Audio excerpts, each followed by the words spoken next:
Most people believe that the Hamburglar was created as a marketing gimmick, a cartoon criminal obsessed with stealing hamburgers. But what if I told you he's older than McDonald's, older than beef itself?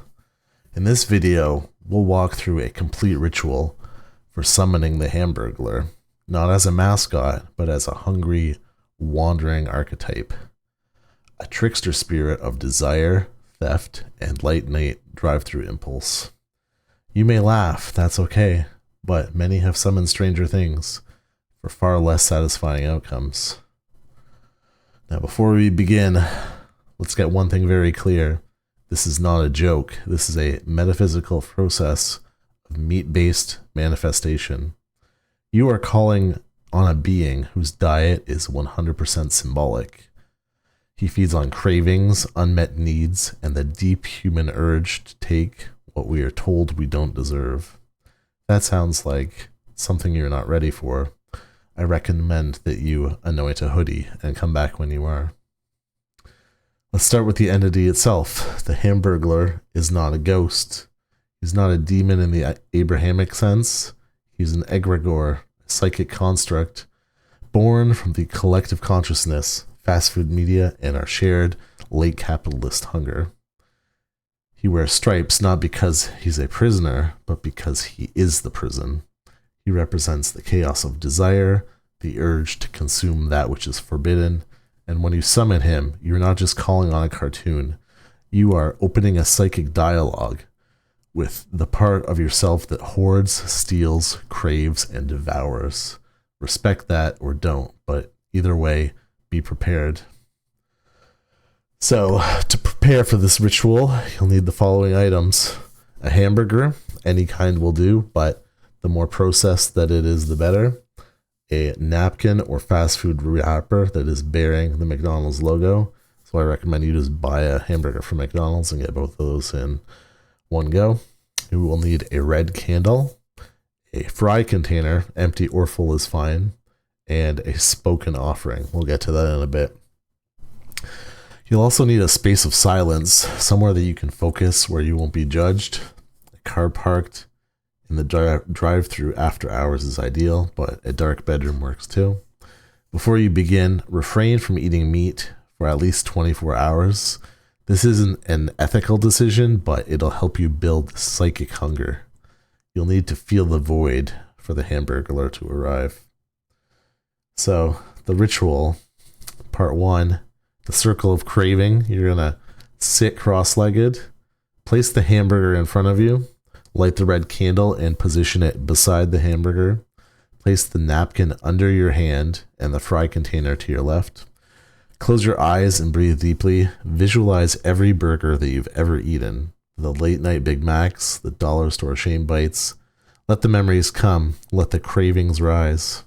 Once you've done that, you're ready for part 2. With your eyes still closed, repeat the following chant 7 times. Robble, robble, flame and grease, hunger's thief, I call thee, feast. Don't say it loud, say it hungrily. Whisper it like you're placing a secret order.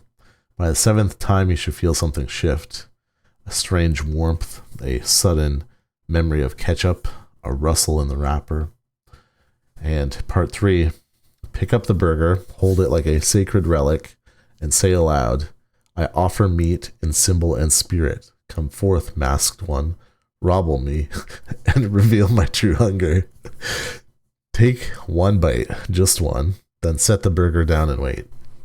This is when the manifestation happens. So, the Hamburglar rarely appears visually. He may manifest as a flash of striped cloth in your peripheral vision, a sudden, overwhelming craving for pickles, or a brief, deep sense of guilt followed by release. This is not a hallucination. This is contact. In rarer cases, you may hear the word robble whispered faintly in your left ear. If this happens, do not reply. He has accepted your offering. Let's talk about what he offers. What does the Hamburglar give you? Not burgers. Not literally, at least. He gives you access to your primal hunger. This is useful in several ways. for motivation, for breaking through creative blocks, for stealing back time from a world that demands your obedience, and in some cases, you can use this to manifest unexpected deliveries from Uber Eats. He's a spirit of transgression. He doesn't solve problems, he devours them. Use this wisely or don't, but again, be prepared. Now, we gotta talk about closing out the ritual. You must always close the portal. To do this, blow out the red candle, wrap the burger in the napkin, say aloud, I return the meat to the world, robble no more, then dispose of the burger in the trash, or bury it if you live somewhere that you have a yard. Do not eat it. You may feel a sense of loss. This is normal. Let it pass. And don't speak of the ritual for at least 1 hour afterwards. Not because it's dangerous, but because it's annoying to explain to normies. And then there's a hidden secret. There's one more thing I haven't told you about. In 1987, a McDonald's located in Peoria, Illinois, ran a local TV commercial at 3 a.m. It featured the Hamburglar alone, sitting under a flickering streetlight. He said one sentence, which was not part of any known marketing campaign. He looked directly into the camera and he said, "The hunger is older than the cow." Then the screen went black. This ad only aired once. But if you complete the ritual on a Tuesday after a thunderstorm and play the audio from that commercial backwards, some say that you can see him, not just as a mascot, but in his true form. You won't want a burger after that. You'll want something else. If you've completed this ritual and experienced anything unusual, please share your experience in the comments, or don't. You're already part of the current now. Subscribe for more rituals, more teachings, more ways to bring the absurd into alignment with the sacred. And remember, above all else, robble, robble.